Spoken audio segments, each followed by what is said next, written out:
perkenalkan nama saya Ajeng dan teman saya Asmita. Di sini kami akan membuat video remedial IPS. Kebutuhan adalah suatu hal yang kita butuhkan dan harus terpenuhi. Jika tidak terpenuhi, maka akan berpengaruh kepada keberlangsungan hidup manusia, contohnya makanan dan minuman. Keinginan adalah suatu keinginan daging manusia yang jika tidak terpenuhi juga tidak akan berpengaruh kepada kehidupan manusia, contohnya barang-barang mewah. Jenis kebutuhan berdasarkan intensitas. 1. Kebutuhan primer. Kebutuhan primer adalah kebutuhan yang paling utama dalam hidup manusia, yaitu rumah, baju, dan makanan. 2. Kebutuhan sekunder. Kebutuhan sekunder adalah kebutuhan kita setelah kebutuhan primer terpenuhi. Contohnya nonton Netflix. 3. Kebutuhan tersier. Kebutuhan tersier adalah kebutuhan yang kita butuhkan setelah primer dan sekunder terpenuhi. Contohnya sepatu bermerek, motor sport, dan barang-barang mahal lainnya. Waktu pemenuhan. Kebutuhan sekarang. Kebutuhan ini harus terpenuhi saat ini juga dan tidak dapat ditunda. Contohnya, makan dan obat saat sakit. Kedua, kebutuhan masa mendatang. Kebutuhan masa mendatang merupakan kebutuhan yang dapat dipenuhi pada masa mendatang. Contohnya, dana pensiun. Kebutuhan mendesak. Kebutuhan mendesak terjadi saat tiba-tiba dan bersifat insidental, contohnya bantuan pangan pasca banjir. Kebutuhan sepanjang waktu. Kebutuhan sepanjang waktu akan dibutuhkan sepanjang waktu tetapi tidak dibutuhkan lagi ketika sudah tidak memerlukannya. Contohnya pendidikan. Berdasarkan sifat-sifatnya. Kebutuhan jasmani. Kebutuhan jasmani adalah kebutuhan yang pemenuhannya dan kebutuhannya dapat memuaskan badan atau jasmani seseorang, contohnya olahraga. 2. Kebutuhan rohani. Kebutuhan rohani adalah kebutuhan dan pemuasannya yang dapat memuaskan batin dan rohani, contohnya berdoa. Berdasarkan subjeknya. 1. Kebutuhan individu. Kebutuhan individu dan pemuasannya dapat dirasakan oleh individu atau seseorang. Contohnya pakaian dan barang-barang yang kita gunakan sendiri. Kebutuhan kelompok. Kebutuhan dan pemuasan atau tujuan pemenuhannya dirasakan oleh kelompok atau golongan masyarakat tertentu. Contohnya jembatan, pasar, dan fasilitas umum lainnya. Alat pemuas kebutuhan. Barang. Barang adalah suatu pemuas kebutuhan manusia yang berwujud, dapat dilihat, dan dapat diraba. Contohnya baju, makan, dan barang-barang yang dapat diraba lainnya. Jasa. Jasa adalah layanan yang tidak berwujud dan ditawarkan dari satu pihak ke pihak lainnya.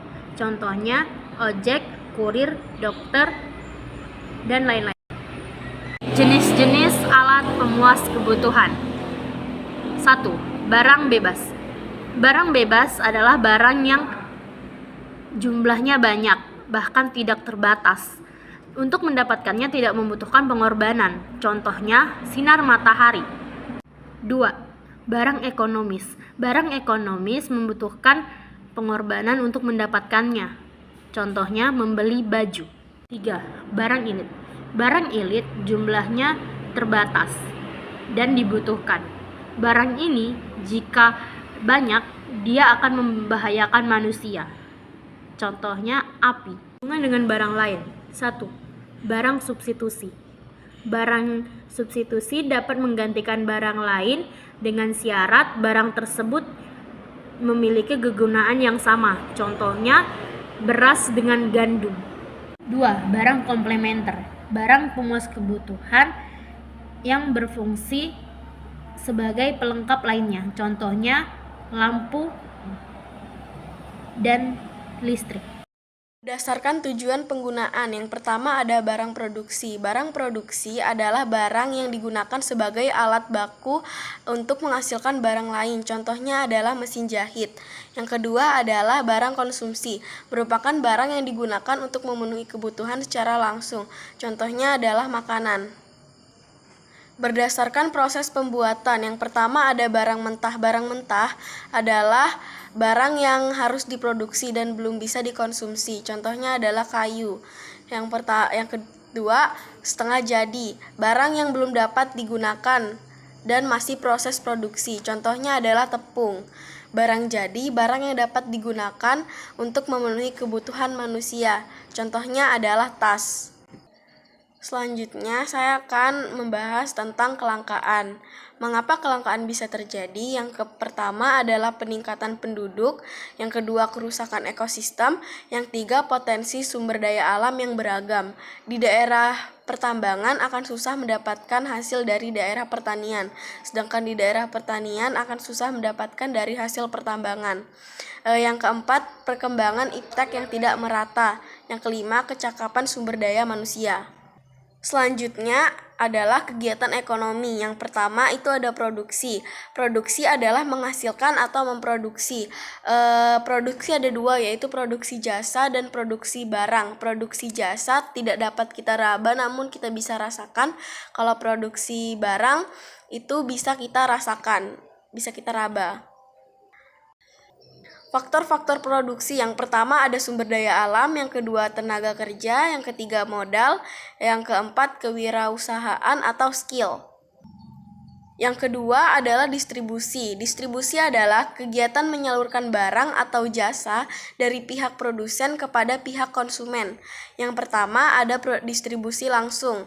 Contohnya adalah tukang martabak. Distribusi semi langsung, membeli motor di showroom. Distribusi tidak langsung, dari pabrik ke pasar, warung, lalu konsumen. Yang ketiga adalah konsumsi atau kegiatan menghabiskan atau mengurangi manfaat suatu barang. Tujuan konsumsi yang pertama, mengurangi manfaat suatu barang. Contohnya adalah baju, sepatu, dan tas. Yang kedua, menghabiskan manfaat suatu barang. Contohnya adalah sabun dan shampoo. Yang ketiga, menjaga status sosial di masyarakat dengan produk-produk kebutuhan tersier. Yang keempat, menjaga kesehatan tubuh dengan konsumsi vitamin dan gizi seimbang. Sekian dari saya dan Asmita, terima kasih.